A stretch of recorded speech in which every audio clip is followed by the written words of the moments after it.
કચ્છ સાંસદ વિનોદ ચાવડાએ લાઇનમાં ઊભા રહી સાદગીપૂર્ણ રીતે કર્યું મતદાન। હાલ સ્થાનિક સ્વરાજ્યની ચૂંટણી દરમિયાન કચ્છના સાંસદ વિનોદભાઈ ચાવડાએ પોતાના વતન સુખપર ખાતે સામાન્ય નાગરિકોની જેમ જ લાઇનમાં ઊભા રહી સાદગીપૂર્ણ રીતે મતદાન કર્યું।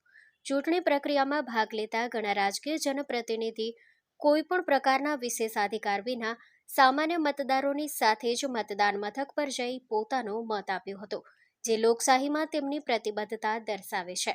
કચ્છ સાંસદ વિનોદભાઈ ચાવડાએ આ સાદગીપૂર્ણ મતદાન દ્વારા મતદારોને તેમના મતાધિકારનો ઉપયોગ કરવા માટે પ્રેરણા આપી હતી। લોકશાહીમાં ચૂંટણી એ જનતાના પ્રતિનિધિઓને પસંદ કરવાની પ્રક્રિયા છે, જેમાં નેતાઓની આવી સાદગીપૂર્ણ ભાગીદારી મહત્વપૂર્ણ ભૂમિકા ભજવે છે। આ પ્રકારની સાદગીથી લોકશાહીની ગરિમા અને સમાનતાના સિદ્ધાંતને મજબૂત બનાવે છે।